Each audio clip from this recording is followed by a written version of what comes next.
கோவையில் கிராஃப்ட் பஜார் கைவினைப் பொருட்கள் கண்காட்சி. கிராஃப்ட் கவுன்சில் ஆஃப் தமிழ்நாடு சார்பில் ஆண்டுதோறும் நடத்தப்படும் கைவினைப் பொருட்களின் கிராஃப்ட் பஜார் 2026 கண்காட்சி மற்றும் விற்பனை ஜூலை 16 முதல் கோவையில் தொடங்கியது.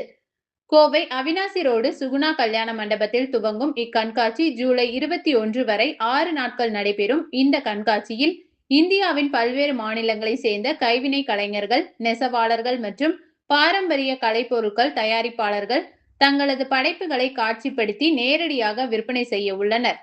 கிராஃப்ட் கவுன்சில் ஆஃப் தமிழ்நாடுவின் முக்கிய நிகழ்வாக நடைபெறும் இந்த கிராஃப்ட் பஜார் ஒரே இடத்தில் இந்தியாவின் பல்வேறு மாநிலங்களை சேர்ந்த திறன்மிக்க கைவினை கலைஞர்கள், நெசவாளர்கள் மற்றும் கலை பொருட்கள் தயாரிப்பாளர்கள் பொதுமக்களை நேரடியாக சந்தித்து பொருட்களை விற்கும் வாய்ப்பை ஏற்படுத்துகிறது. கண்காட்சியில் சந்தேரி, கட்வால், ஜாம்தானி, பட்டன் படோலா, மதுரை சுங்குடி, காடி, இக்கட், கலம்காரி உள்ளிட்ட பல்வேறு மாநிலங்களின் பாரம்பரிய நெசவு பொருட்கள் இடம்பெறுகின்றன.